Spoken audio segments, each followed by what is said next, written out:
Hello and welcome back to episode number 8 of the International Greenkeepers For Hire podcast. This podcast is made by greenkeepers for greenkeepers. My name is Bradley and I am your host on this podcast adventure, and as always, thank you for joining us.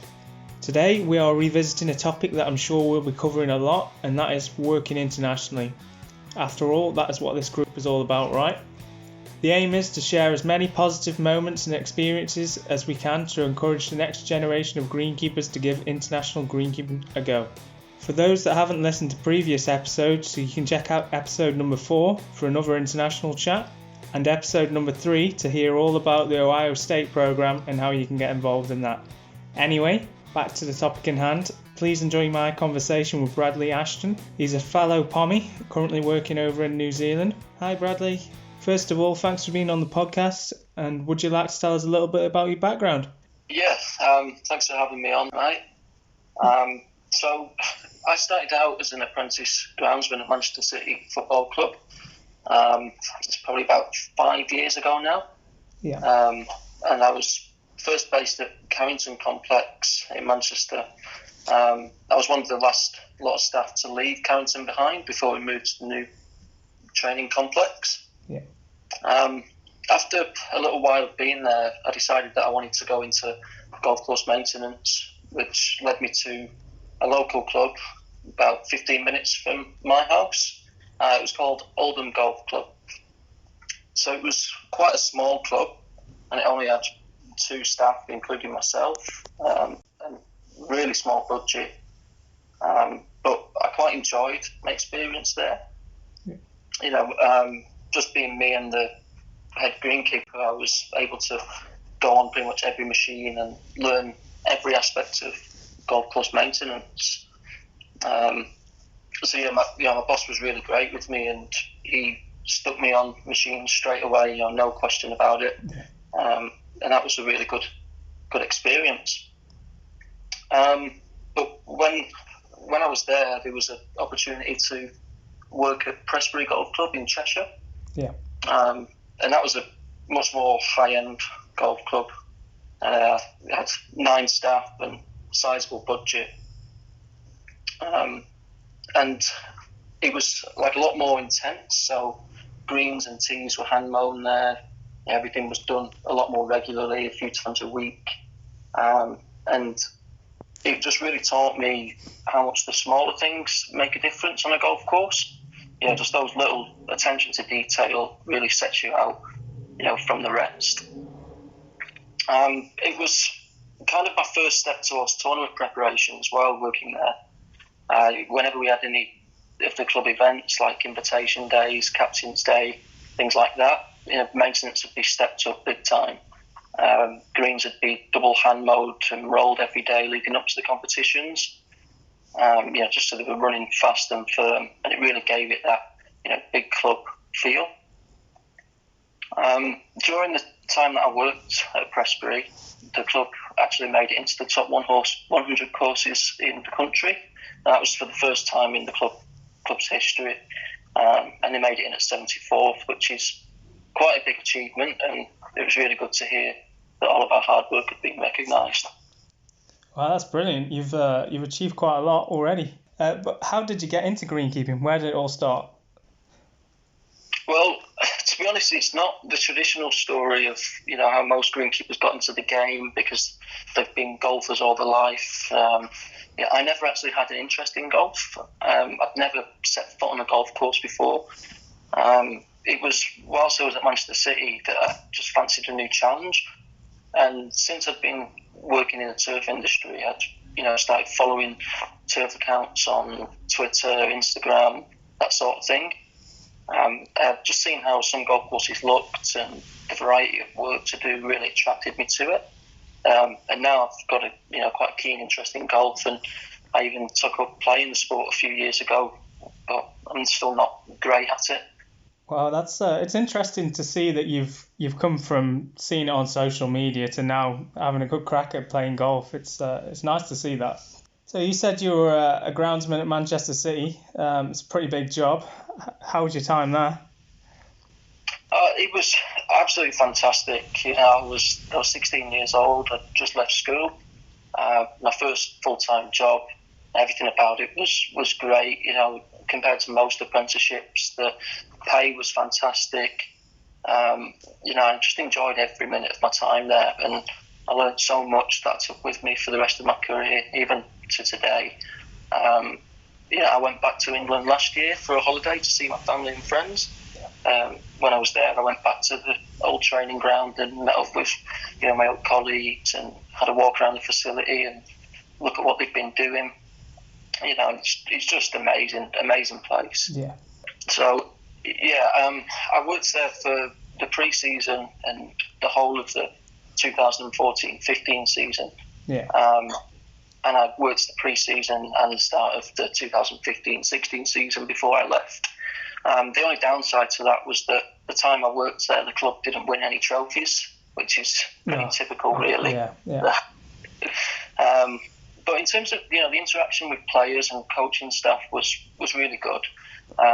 It was just like one big family, especially working at Carrington, which was a much smaller complex. You'd pass the players, in the corridors every day. We all had lunch together, staff and players. And the players, they're just normal people. They'd say good morning, they'd ask you how you are. And just all round great people. I'd probably say one of my favourite players to be around when I was there was Frank Lampard. Yeah. And he wasn't with us for long, but he was a really great guy. Just down to earth. But once we moved to the new complex, it did change a little bit. So the complex was much bigger. You had all the teams there, the first team, the women's team, all your academy teams. Everyone was there, so there was a lot going on. But, we'd still eat lunch in the same area as the players, but we'd do it just before they ate. So we weren't eating at the same time, but we'd still pass each other and, still speak. The relationship was just pretty good. In terms of the coaching staff, the relationship was generally a good one. Yeah. It just depended on the results of the team. I know that all too well. Yeah, if the team had been losing, the coaching staff would easily blame the ground staff for training pitches. Oh, yeah. But, that's the same with any sport. It's an easy option to blame us. We had great Christmas parties. All the staff and the players went, drinks paid for. I actually heard that when they won the league as well, they had a full staff and players party, but I wasn't there for that. Yeah, it's nice to hear you say that, and I can relate on a lot of things there, especially with the whole football bubble. I try and explain it to people how it is, and but you get sucked into it. Your whole life at work and life at home becomes football. It's strange. Definitely. Yeah, I completely agree with that. I felt that being a fan of the club, it really helped me. It was a dream to be around all the players and behind the scenes at the football club. But I felt that didn't really matter in the long term about being a fan. A lot of the staff there, believe it or not, didn't actually support Manchester City, or a good number of them supported Manchester United. Yeah. But it didn't matter. We was all there to do a job, and we got it done. Everyone wanted Manchester City to win because it meant that we got a bonus at the end of the season if they won a trophy. Totally, yeah. No. Yeah. But in terms of being a fan, I went to all the games. I was home and away. Every weekend I was at Manchester City, as well as working there Monday to Friday. So the only downside to working there was, like you say, it just felt I was always there. It just took over my life a little bit. Yeah, even when you find yourself on holiday, you're still checking the results. Did we play well at the weekend? As transfer window, has any players come in? Yeah, definitely. It just all relates back to work. Then you start thinking about work, and it just becomes a full-time thing. Totally. So, would you recommend working in football to fellow greenkeepers and people in golf or in other sports? Oh, definitely. I'd recommend it to anybody in the turf industry. There isn't as much variety as there is on a golf course. but the rewards are great, and you really feel part of something big. When I was there, most of the training pitches were cut with like a big fairway mower. I think it was the Toro 5510. Yeah. The first team training pitches and obviously the stadium pitches were cut by hand with Alec Buffalo mowers, which to use one of those is quite an experience. Yeah. Especially as a 16-year-old when I was about 5'4", the thing was pulling me around. Yeah. The football pitches they fed regularly. So there's lots of spraying and granular feeding to do as well. So it shares that same similarity. With football, it's all about the colour of the pitch. It's a big thing in it, because the TV cameras, they want it to be green.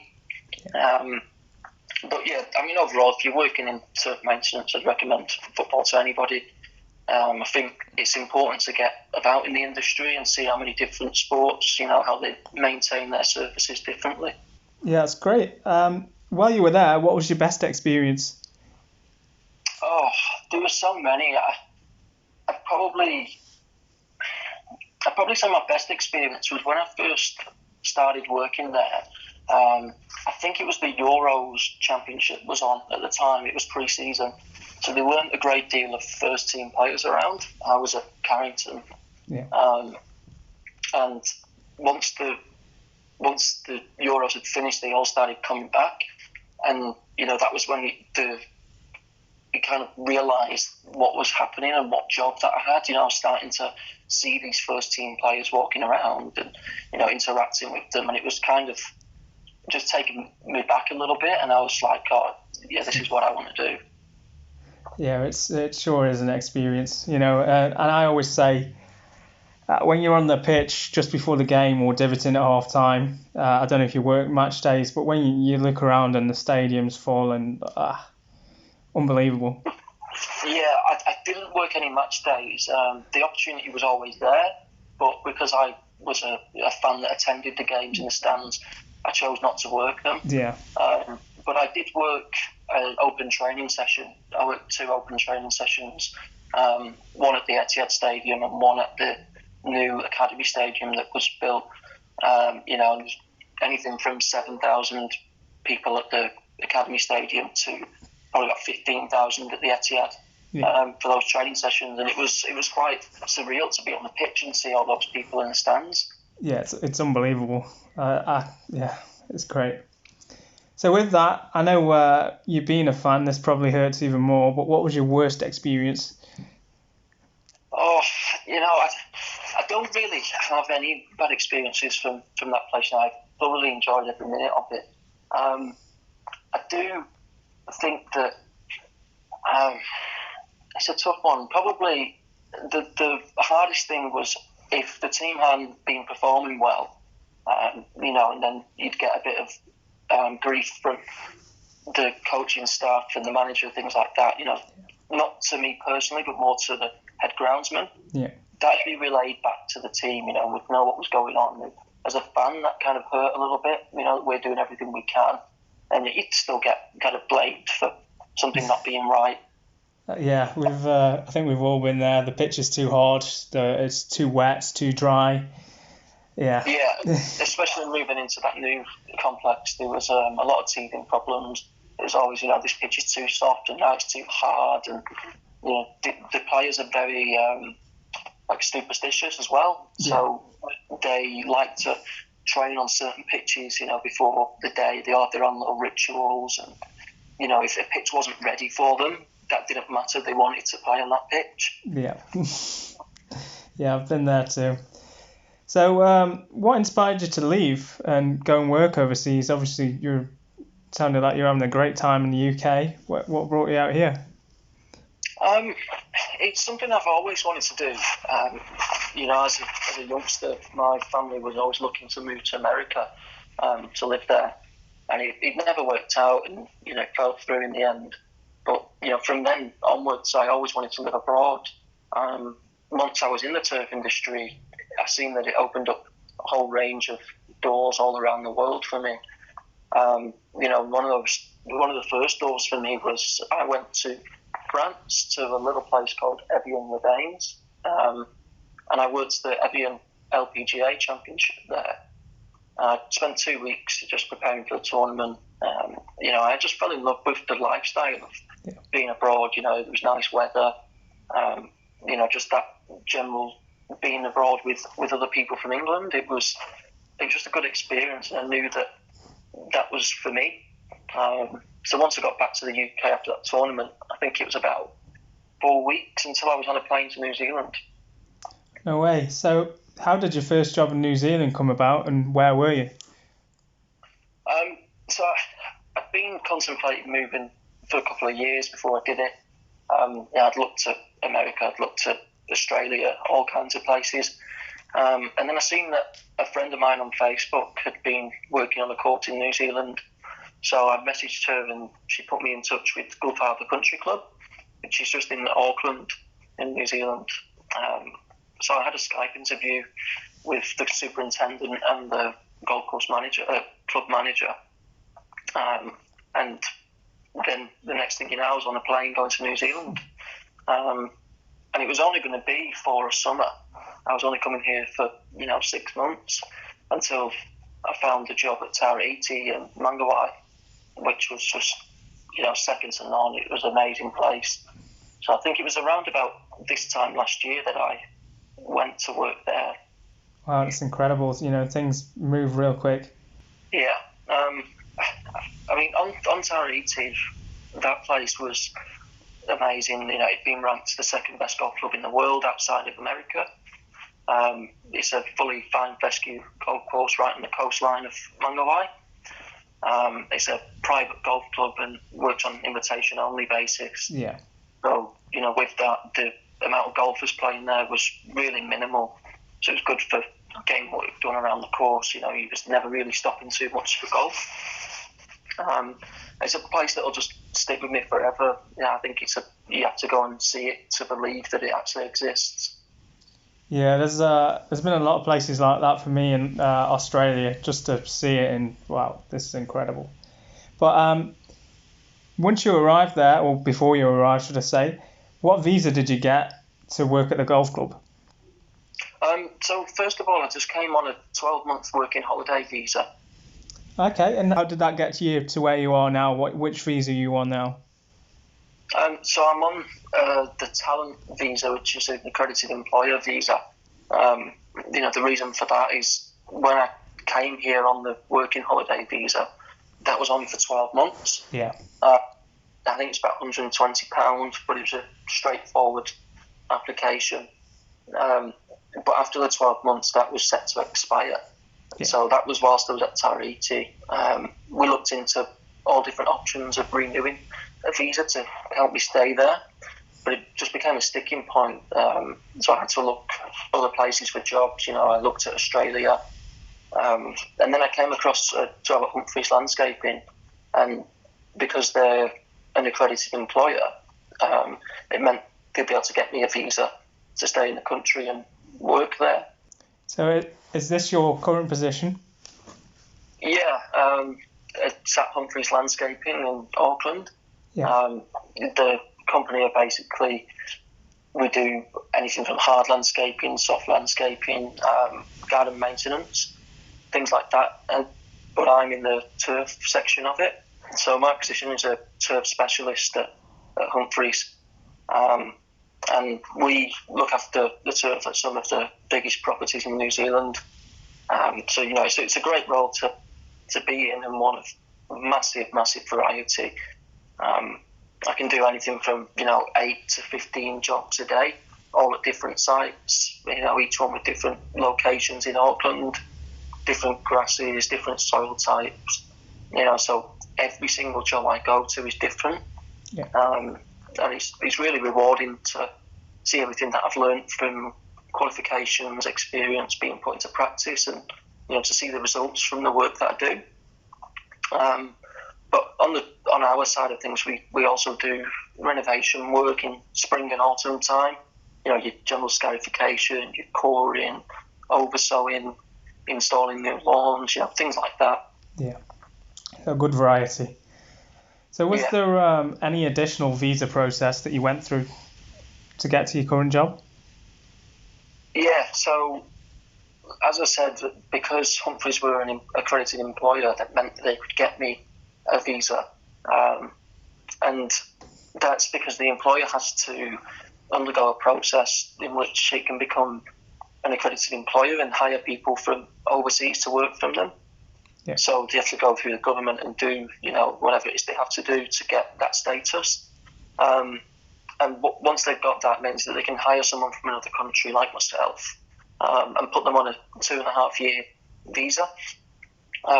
After 2 years of that visa, I'm eligible to apply for residency in New Zealand.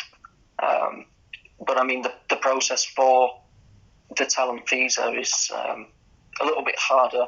It took around 4 months for me to get it. Yeah. There's a whole range of criteria that you and your employer have got to meet to gain the visa. This salary expectations, what job you do. If a New Zealander could do that job instead of you, things like that. So it's quite lengthy and takes a while, but it's definitely worth it. Yeah, it sounds it. So how has your experience been as a whole working in New Zealand? It's definitely different. Certainly different than anywhere I've ever worked before. The big one is the weather. As you're probably used to, working in the sunshine when we work outdoors is just fantastic. Yeah. Even the winter time here, it doesn't really go below 9-10 degrees. It's just a little bit wet, but there's no snow, which is fantastic. I found that New Zealand's a very laid-back country. It's the same in all aspects of life here. So, even down to work is just so laid back. So, coming from the UK, that took quite a bit of time to adjust to. In the UK, I find that work, especially on golf courses, is quite intense, and nobody really has time to relax. It's all just work, work, work. I come here and it was completely different, and it shocked me. But once you've adjusted to it, it makes it much more enjoyable and less stressful. Just so laid back. Oh yeah, I couldn't agree more. I have the same sort of situation in Australia, where work isn't as stressful, so you're not bringing that home with you, and it just makes life so much better. But yeah, definitely. Would you consider staying in New Zealand? What are your plans? For the foreseeable future, I'm planning on staying here. Certainly for the next few years. I've got a partner over here that I live with. She's a Kiwi. We've got plans to buy a house here once I have residency. So we're sticking around definitely for now. It's just a beautiful place, and there's just so much to see here. That's great. And is there anywhere else you're interested in working in, that other parts of the world? Yeah, I'm definitely interested in working in other parts of the world. I think Australia is definitely on the list of places to go. There's many places that I do want to work, but it won't be for a few years yet. Maybe one day we might travel the world and see a few other countries and work in a few other countries. It's something that both me and my partner are interested in doing. And most importantly, would you recommend working overseas to those that haven't? Oh, 100%. Even if it's just for a summer. The beauty of places like Australia and New Zealand is the seasons are the complete opposite to Europe. So it's perfect to escape the cold winters of, England and spend 6 months in the heat, down here.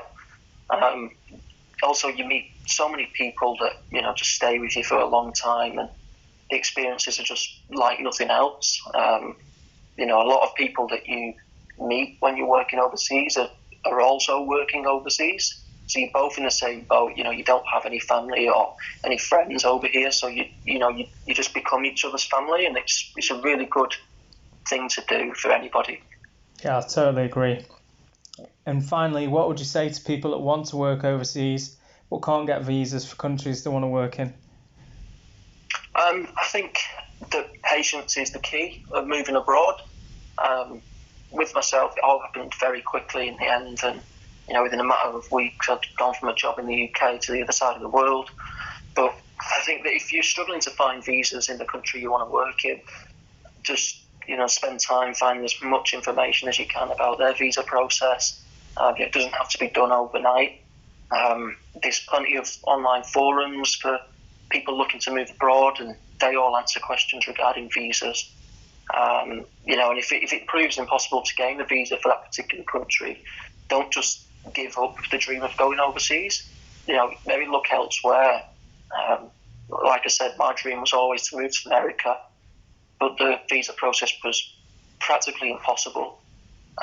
So I explored other options and ended up in New Zealand. Try a different country where, wherever you go will be different to what you're normally used to. And, you never know, you might fall in love with that place.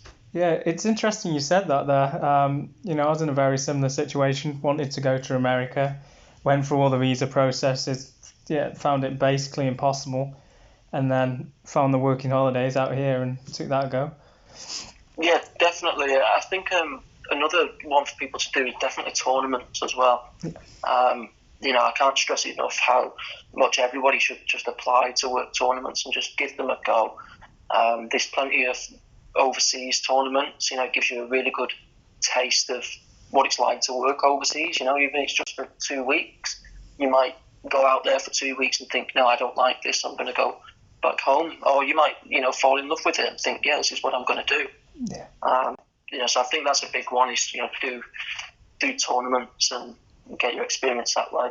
Oh, fantastic. Well, it's been great having you on the podcast, Bradley, and I wish you all the best for the future and hope you get your residency and you can live your life as you want to.